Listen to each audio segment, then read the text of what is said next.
episódio de hoje, na verdade, é um spin-off de uma outra série.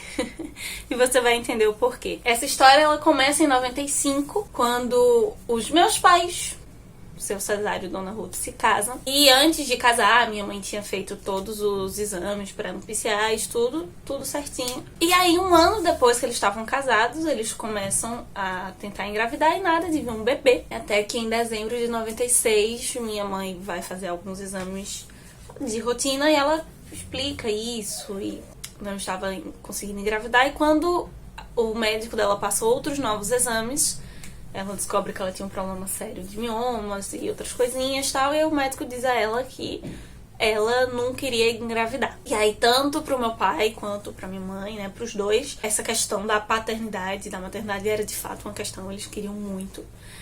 E meu pai disse, não, se não é possível, nós adotamos e nós vamos ter um filho, de toda forma. Só que ela ficou muito nervosa, muito abalada, e nesse processo ela disse que não, porque se Deus não estava permitindo que ela tivesse filhos naturalmente, é porque era pra ela não ser mãe e tal. Isso tinha sido em dezembro de 96. E ela, nesse processo de virada do ano, orando, reclamando com Deus pra entender o porquê, porque ela queria muito ser mãe e tudo mais. A situação dos meus avós era um pouco delicada, assim, eles eram divorciados, então essa questão da constituição da família na cabeça dela era algo muito importante. E quando foi em janeiro do ano seguinte, ela descobre que está grávida. E, em teoria, foi uma gravidez tranquila, uma gravidez normal, sem muitas complicações, nem muitos grandes enjoos, dores, coisas do gênero. Só que aí nas consultas pré-natais, né, antes de chegar aos 6 meses, o médico, conversando em particular com meu pai, já foi preparando e disse assim, olha, essa criança não chega aos 9 meses. Ela vai nascer antes. E aí você olhando hoje pode achar muito bonitinho eu completar o aniversário um dia depois do meu pai, muito fofinho, festa dupla em casa. Mas era pra eu ter nascido em outubro. E aí eu nasço em agosto.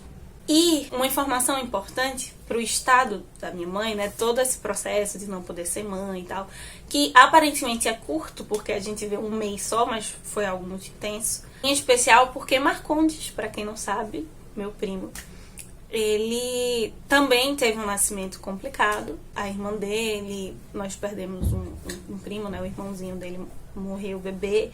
Então isso deixou minha mãe muito nervosa quando a bolsa estoura às 4 horas da manhã, com 7 meses de gestação. E a gente morava no interior, então tinha que ir de Belo Jardim pra Caruaru, de carro, tal, aquele processo todo em trabalho de parto, que começou às 4 horas da manhã e às 8 horas eu nasci. Só que ela até conta, quando ela tava entrando não no bloco cirúrgico, no hospital mesmo, ela tava muito desesperada, gritando e tal, e a enfermeira achou que ela tava com alguma outra coisa muito mais séria, né? E ela perguntou que não, é que eu vou ter bebê.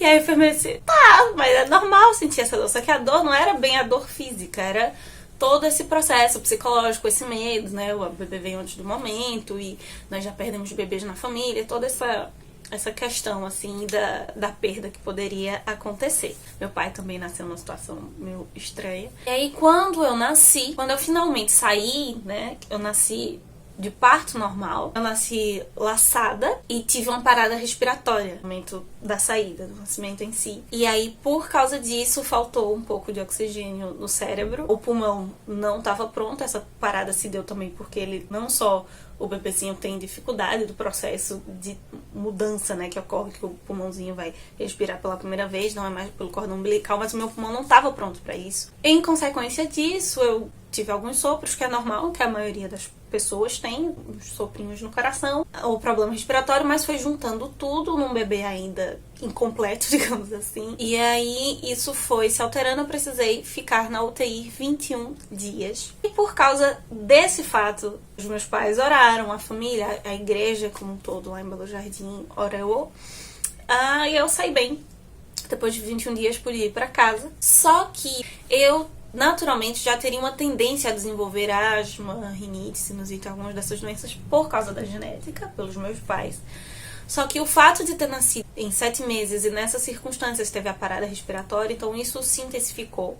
Eu tive que tomar um remédio para abrir, para dilatar, né, o pulmão, e isso acabou intensificando o sopro, a asma e outras doenças. Hoje eu desenvolvi quando era criança algumas alergias, doenças imunológicas, algumas intolerâncias a certos alimentos. Sim, eu sou alérgica à uva verde, algo estranhérrimo, mas acontece. Mas ainda assim, considerada a proporção do que foi, são sequelas insignificantes, assim, são coisas tratáveis. Poderia ter acontecido coisas muito piores, principalmente pelo fato do meu cérebro não ter tido oxigênio no momento que ele precisava.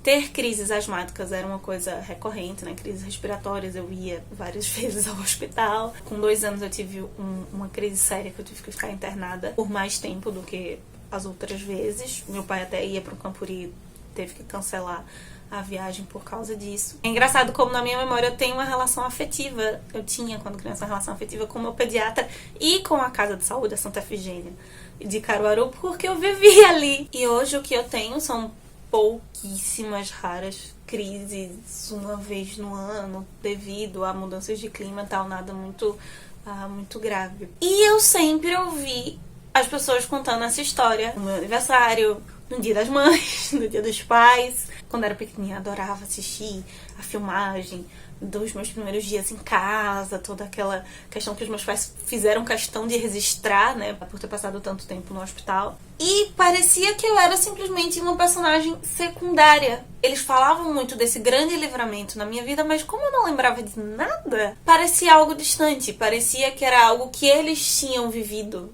e não eu. Eu tava ali só como figurante da história. Só que ainda assim eu via as filmagens, eu via a musiquinha, eu chorava pra me acabar. Eu via dedicações de bebês na igreja com 4, 6 anos, eu chorava. E ao mesmo tempo, quando começavam a contar a minha história, parecia que eu era simplesmente uma coadjuvante. Mas com o passar do tempo, ouvindo essa história, e talvez parando um pouco de ver o momento de crise dos meus pais, perguntando a Deus por que eles não podiam ter um bebê, e aí quando o bebê chega, por que eles estão passando por isso, eu comecei a tentar me colocar dentro da história, tentar entender por que Deus tinha permitido que aquilo acontecesse. Talvez a resposta superficial seja muito rápida, de que era um processo de fé para os meus pais. Sim, mas por que eu? Por que eu precisava passar por aquilo? Por que eu tinha que estar dentro dessa história? E isso, principalmente no início ali da adolescência, me impulsiona a ter um relacionamento com Deus e ter uma visão diferente, né, sobre Deus. Porque começou a fazer sentido tudo aquilo que as pessoas falavam de que Deus tinha me livrado porque Ele tinha um propósito para mim. Só que qual era o meu propósito? Talvez para os meus pais fossem dar apoio, entender, estar no lugar de outros pais que iriam passar por processos semelhantes e eles iriam estar ali para apoiar, ajudar aquelas pessoas, mas e eu? E talvez essa seja a beleza dessa série, desse spin-off, né? Ela não foi cancelada antes mesmo do episódio piloto. Ela continua viva, ela continua aqui e ela não vai ser cancelada. Por mais que ela tenha uma pausa agora, por mais que eu não sobrevivesse ou que por alguma questão eu não sobreviva hoje, mas ela só vai ter uma pausa. Essa série nunca vai ser cancelada. O roteirista tem planos pra ela pra eternidade. E aí o propósito pelo qual eu estou aqui não é não é um propósito dado. É um propósito que eu só vou descobrir diariamente o propósito talvez daquele dia, pra aquele momento, quando eu me relaciono com o roteirista. Porque na Bíblia tá muito claro qual é o nosso propósito, para o qual nós fomos criados, por quem nós fomos salvos. É espalhar o evangelho e adorar a Deus. Salomão vai dizer em Eclesiastes que o dever de todo homem é temer e obedecer ao Senhor. Só que existem várias formas de fazer isso. Nós temos os 10 mandamentos e o exemplo de Cristo para seguir. Tudo bem. Mas ainda assim, isso é um protótipo base para todos os roteiros, para todos os tipos de série. Mas para cada um de nós, para cada personagem, Deus escreve um roteiro diferente. E a beleza disso é que Ele não escreve simplesmente e nos entrega. Ele nos escreve e escreve junto conosco. Ele nos chama para ler o roteiro junto, para entender, pra gente fazer isso de modo autônomo. Do mesmo jeito que os meus pais poderiam ter escolhido não tentar mais engravidar e ter adotado e constituir uma família através disso, e que seria uma família, e que eles conseguiriam guiar aquela criança nos caminhos como eles fizeram comigo e com o meu irmão vindo do útero. eles quiseram e pediram auxílio divino para escrever daquela forma. E dentro da escolha de Deus, dentro das possibilidades de Deus, aquela autonomia de tentar buscar aquilo, eles escreveram esse roteiro junto, mesmo com os percalços. E a partir do momento em que eu nasço, tem um novo roteiro a ser escrito, o qual talvez eles possam estar ali ajudando, mas eu vou escrever junto com Deus, e essa talvez seja a beleza da nossa vida. A gente pode escrever o roteiro com alguém que tem uma visão completa, toda a história, dos nossos roteiros, dos roteiros das pessoas ao nosso redor e do roteiro da história de toda a Terra. E os roteiros são diferentes porque nós somos diferentes, e dentro das nossas peculiaridades, nós podemos alcançar outras pessoas, compartam ou não dessas peculiaridades. Por mais que a história de Marcondes, por exemplo, também seja parecida com a minha, existem coisas que só ele experienciou.